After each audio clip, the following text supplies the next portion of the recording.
tout le monde! J'espère que vous allez toutes et tous très bien et je vous souhaite la bienvenue sur la chaîne Les mots lavande. Aujourd'hui, on va faire le bilan du mois d'octobre. Donc, qu'est-ce que j'ai lu, qu'est-ce que j'ai acheté, est-ce que j'ai aimé ce que j'ai lu? Et on va faire un petit peu, voilà, le bilan de tout ça. Donc, si ça vous tente, restez là et c'est parti.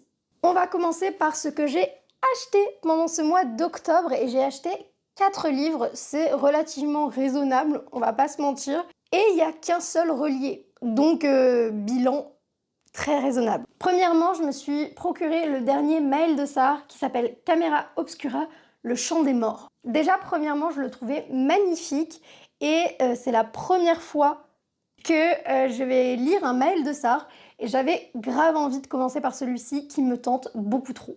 Et deuxièmement, il donne très fortement la vibe de l'automne et c'est ce que j'ai besoin en ce moment, c'est ce que j'ai envie de lire. Et donc, quand j'ai vu qu'il était sorti, je me suis jetée dessus. Je vais pas vous faire un résumé vu que je l'ai pas lu, mais je vais vous lire la 4e de couverture, ce sera beaucoup plus simple. 19e siècle, Londres. La ville est plongée dans l'obscurité par une brume perpétuelle. Plus inquiétant encore, certains cadavres se relèvent. Léandre, jeune lord et étudiant en médecine, est persuadé que ces créatures sont la clé pour sauver sa sœur, atteinte d'une maladie incurable. Il est prêt à tout pour percer leur mystère, et même à s'allier à Winifred, une journaliste aussi brillante qu'exaspérante. Une romantaisie gothique, audacieuse de Maël de Sar, l'autrice d'Esther Parmentier. Comme je le disais, c'est le tout premier Maël de Sar que je vais lire, et j'ai l'impression que c'est un livre qui est vraiment différent de ce qu'elle écrit de base, et vraiment j'ai trop hâte de découvrir sa plume, cet univers qui a l'air juste incroyable, et les personnages que je me languis de découvrir et d'apprendre à connaître. Le deuxième que je me suis acheté, évidemment, comme les 3/4 du BookTok, Powerless. Powerless de Lauren Roberts aux éditions Olympe. Alors lui, je pense que c'est la sortie francophone que le Booksta attendait. Vraiment, ce livre a été attendu. Et moi, la première, c'est le livre que j'attendais. Je voulais trop qu'il soit traduit. Quand j'ai vu qu'en plus c'était aux éditions Olympe qui nous font toujours des livres de qualité, j'étais trop contente. J'étais trop contente. Et donc, évidemment, il est magnifique. On a une jaquette trop belle, un jaspage de folie. Et évidemment, un objet livre de fou. Alors, c'est vrai que de base, je suis pas du tout fan du vert, mais celui-ci, il est tellement beau. Vraiment l'objet livre, l'objet livre. De toute façon, la maison d'édition Olympe est douée pour nous faire des reliés d'une qualité incroyable. Donc, je suis trop fan. Et en plus, c'est une romantaisie entre un chasseur et une proie. Vous savez que je suis très friande de tout ça. Donc, je ne l'ai pas encore commencé, mais il ne saurait tarder, il ne saurait tarder. Comme le premier, je vais vous lire la 4e de couverture vu que je l'ai pas encore lu. Seuls les êtres extraordinaires ont leur place au royaume d'Ilia. Seuls ceux qui disposent d'un véritable pouvoir ont le droit de vivre. Paydin fait partie des ordinaires, chassé et tué pour préserver cette société d'élite. Son existence même est un crime. Pour survivre, Paydin se prétend médium et mène une vie de voleuse dans les bas-fonds. Elle parvient à faire profil bas jusqu'au jour où elle sauve, sans le savoir, l'un des princes d'Ilia. Elle est alors choisie pour les épreuves de la purge, une compétition brutale censée mettre en valeur les pouvoirs des élites, dont elle est entièrement dépourvue. Si les épreuves ne la tuent pas, le prince Kaï le fera lui-même lorsqu'il découvrira ce qu'elle est. Il est le futur exécuteur, le bourreau des innocents, le chasseur d'ordinaire. Elle est la menace qu'il est chargé d'anéantir. Tomber amoureux est peut-être ce qui pourrait leur arriver de pire. Donc, troisièmement, j'ai acheté et lu Lisa and Lark, qui est donc le 2e tome de la série de Renew's Love, aux éditions Verso, écrit par Brian Weaver. Le premier tome, je vous en ai parlé dans ma sélection pour l'automne, parce que c'est une romance hyper décalée entre tueurs en série. Et ici, on retrouve la meilleure amie de la protagoniste principale du premier tome et le frère du protagoniste masculin du premier tome. J'ai trop aimé découvrir leur histoire parce qu'ils ont vraiment des personnalités et des caractères opposés. Ils se complètent tellement bien. Je les ai trouvés mais tellement attachants. C'est encore une fois extrêmement décalé. Il y a beaucoup d'humour. Il y a aussi beaucoup de gore, donc lisez les trigger warnings, vraiment. On a la troupe mariage arrangé, qui ne me déplaît pas. Qui ne me déplaît pas du tout, parce que c'est vraiment une troupe que j'adore. Au niveau de l'intrigue, on est sur Lark qui est passionnée de musique. Elle en fait son métier, finalement. Et à côté de ça, elle a une passion un peu plus morbide qui est de pourchasser les violeurs et de les tuer, tout simplement, de leur faire subir l'horreur et de les achever, de les éradiquer de la terre. Elle s'amuse aussi à en faire des jolis objets de décoration pour chez elle. Je vous laisse découvrir évidemment tout l'étendue de sa créativité. Croyez-moi, vous serez choqués. Et pour Liser, c'est vrai que c'est un petit peu différent. Lui, je m'attendais vraiment à ce qu'on parle de sa passion dans le livre parce que dans le premier tome, on découvre qu'il est... je crois que c'est tanneur, le terme exact. C'est-à-dire qu'il s'occupe du cuir, mais vous vous doutez bien d'un cuir un petit peu particulier. Et au final, on n'en parle pas tant que ça dans ce livre-là, puisqu'on va parler de son métier à proprement parler, qui est tueur à gages. En fait, quand ils étaient jeunes, lui et ses frères ont assassiné leur père, qui était un énorme salaud, et grâce à une personnalité influente dans le monde du crime, ils ont réussi à s'en sortir et en gage de dédommagement, Liser, donc l'aîné, a été contraint et forcé de travailler en tant que tueur à gages et nettoyeur pour ce dit baron du crime. Et le fait est que lui, il veut prendre sa retraite, sauf qu'il est bloqué parce qu'il a perdu un gros contrat avec un gros client. Il s'avère que Lark est la fille de ce client. Donc, quand leurs intérêts vont converger, ils vont passer un accord. On se marie, comme ça, je te protège de ma famille et je te permets d'avoir un contrat qui te permet de prendre ta retraite. Sauf que tout ne va pas exactement se passer comme prévu. Déjà, premièrement, il faut qu'ils arrivent à convaincre la famille de Lark qu'ils sont réellement amoureux. Deuxièmement, il va falloir mettre en place les contrats qu'elle a promis au patron de Liser en échange de la retraite. J'espère que vous suivez. Et en plus de ça, on découvre qu'il y a une menace qui plane sur la tête de sa meilleure amie, donc la protagoniste du premier tome. Elle veut tout faire pour que sa meilleure amie ne soit pas en danger. Donc c'est une menace qui plane un petit peu pendant tout le livre. Et franchement, c'était addictif, c'était tellement bien. C'est très bizarre parce que c'est excessivement décalé. On a des détails morbides, mais morbides, et en même temps, c'est tellement gros, tellement décalé que c'est à mourir de rire. Si vous l'avez lu, la scène du nez, j'espère que vous saurez de quoi je parle. Franchement, j'étais morte de rire. À quel moment je sais pas comment décrire autrement cette duologie que décalée. Parce que c'est gore, c'est dégueulasse, c'est des détails morbides et en même temps c'est addictif. La romance est mignonne au possible, ils sont adorables. Et l'histoire se déroule très bien, j'adore la plume de l'autrice aussi. Leur rencontre est tellement, mais tellement absurde. Vraiment, lisez-le si vous n'avez pas peur des trigger warnings qui vraiment sont effrayants. Foncez, vraiment. Il y a un troisième tome qui sort l'année prochaine. J'ai trop hâte. Vraiment, c'est une des sorties que j'attends le plus parce que j'ai tellement aimé le tome 1 et le tome 2. L'autre livre que j'ai acheté et lu ce mois-ci, c'est The 7 Years Sleep de Ashley Poston aux éditions E.H. Alors celui-ci, il est un petit peu particulier. C'est une histoire d'amour, mais avec une petite histoire de voyage dans le temps un petit peu particulière que j'ai trouvée trop originale. J'en ai entendu parler sur Instagram et quand j'ai vu, ou plutôt entendu le résumé, je me suis dit il faut que je le lise, c'est tellement original, tellement... Si c'est bien fait, c'était forcément bien.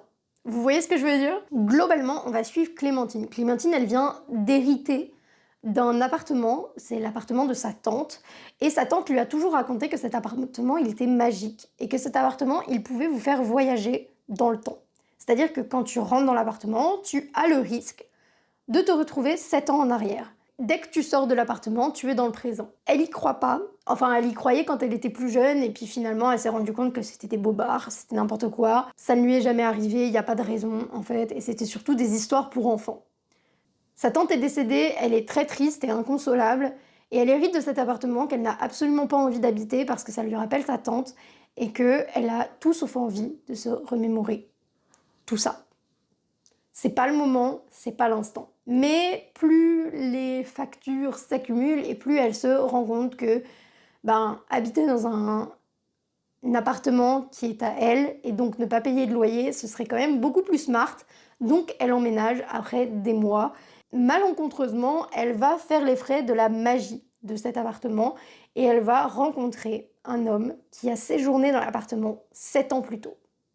C'est mystérieux et c'est génial. J'ai adoré cette lecture.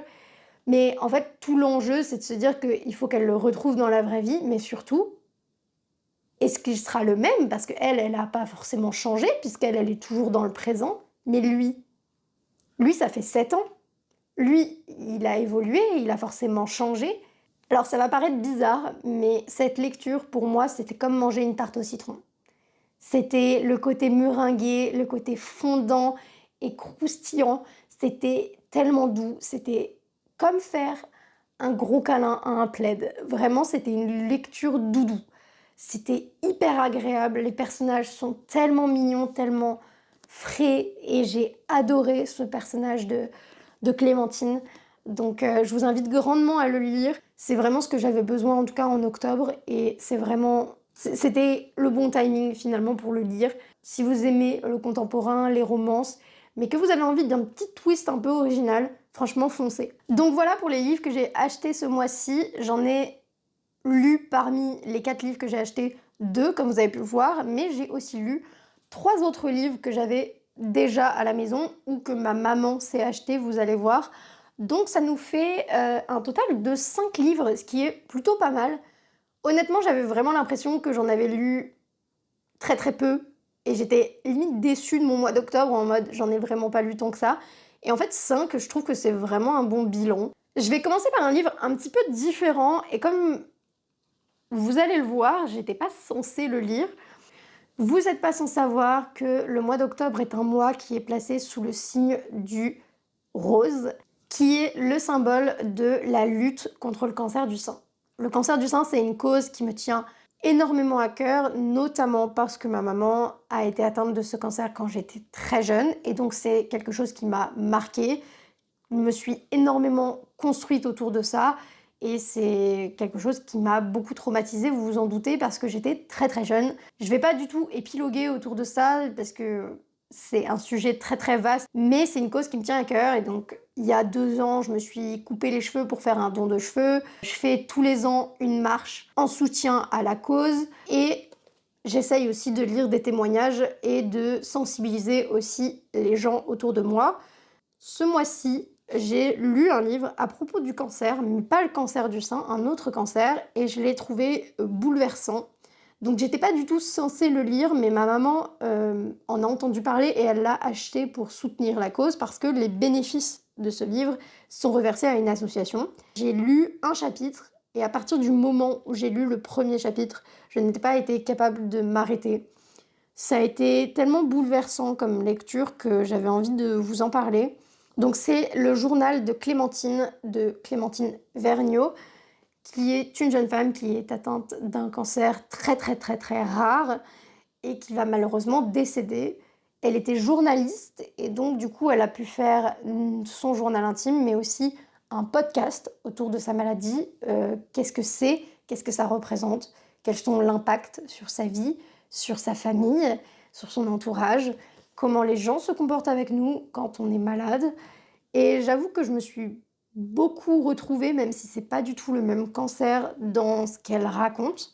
Parce que moi, j'ai été extérieure à la maladie, mais j'ai vécu le quotidien d'une personne malade.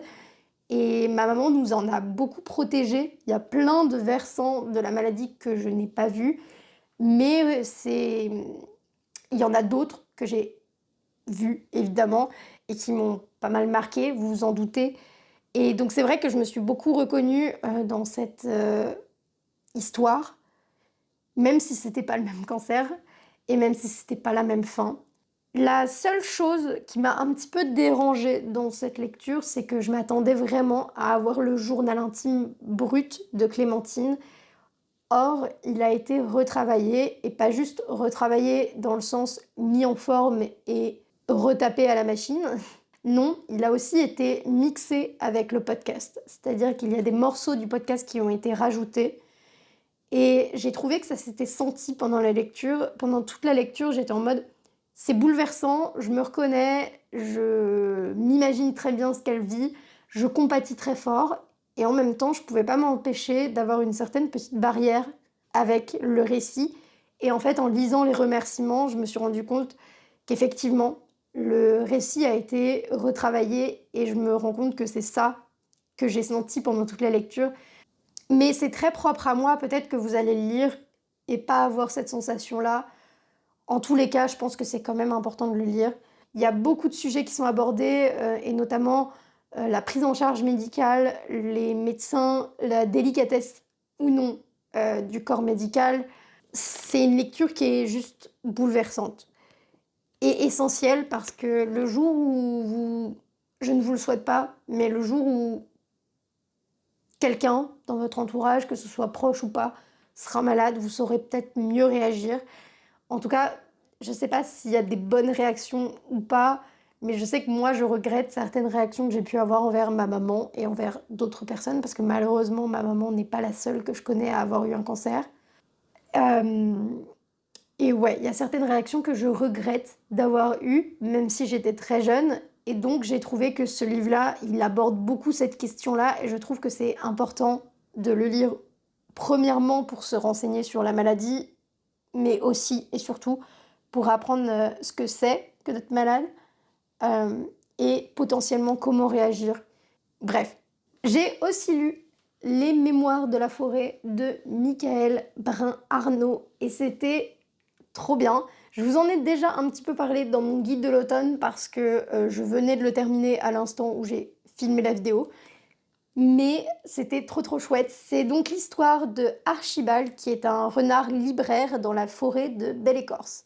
Chaque auteur qui écrit un livre ne l'écrit qu'une fois, en qu'un seul exemplaire et il le fournit à un libraire de son choix, ici Archibald. Et ce libraire a un rôle de gardien de ses écrits et de mémoire un petit peu. Il a aussi la tâche de tracer l'histoire de ce livre, c'est-à-dire qui est son propriétaire au moment de l'achat. On va suivre aussi cette petite taupe qui s'appelle Ferdinand, qui a écrit, il y a très longtemps maintenant, ses mémoires. Il les a confiés à l'époque au père d'Archibald ou au grand-père, je ne sais plus, qui les ont gardés de génération en génération dans la librairie de Belle-Écorce. Sauf qu'un jour, ces mémoires sont achetées par un mystérieux homme que Archibald a oublié de noter dans son registre. Or, cette petite taupe est atteinte de la maladie de l'oubli-tout qui s'apparente en bien des façons à l'Alzheimer et donc ils vont tous les deux se lancer à la recherche de cet acheteur. Ils vont parcourir Belle-Écorce de fond en comble pour le retrouver et ainsi retrouver les souvenirs de Ferdinand. C'est vraiment une quête autour des souvenirs, autour de la maladie aussi. Je trouve qu'encore une fois, dans ce livre, on parle énormément de la façon dont on doit réagir face à la maladie. Et j'ai trouvé que c'était rempli de bienveillance, rempli de sagesse. Et c'est un livre qui est à destination des enfants à la base, mais je trouve que ça peut correspondre vraiment à tout âge. C'était tellement bien et en même temps tellement reposant aussi parce que ça se passe dans une forêt, on est entouré d'animaux qui parlent, etc. Et c'est vraiment très automnal comme lecture, j'ai trouvé, et c'était tout doux. Et j'ai vraiment adoré cette lecture et adoré ces personnages. Donc je lirai la suite avec grand plaisir et je vous la recommande si jamais vous avez envie de quelque chose d'automnal sans pour autant que ce soit spooky. Le dernier livre que j'ai lu ce mois-ci, c'est Conversation with Friends de Sally Rooney. Alors celui-ci, c'est un livre en anglais. J'avais lu Normal People de la même autrice et j'étais tombée amoureuse de son style d'écriture et surtout des personnages et de l'histoire de Normal People. Si vous ne l'avez toujours pas lu, que faites-vous encore là? Vraiment une masterclass ce livre. Je l'ai adoré. Alors j'ai beaucoup de gens qui m'ont dit qu'ils l'avaient pas du tout apprécié et je peux comprendre, c'est assez particulier comme histoire, mais personnellement, mais j'ai tellement aimé, ça a été un énorme coup de cœur et j'ai eu aussi un énorme coup de cœur pour la série qui a été extrêmement bien adapté. Vraiment, c'est une adaptation très réussie et c'est tellement rare qu'il faut le souligner. Donc dans mon envie de continuer à lire en anglais, j'avais acheté Conversation with Friends en me disant c'est la même autrice, j'avais trouvé Normal People très accessible, ça devrait être tout autant accessible. Effectivement, c'est très accessible, mais je l'ai DNF. Donc DNF, ça veut dire Did Not Finish, donc pas terminé, ou abandonné si vous voulez.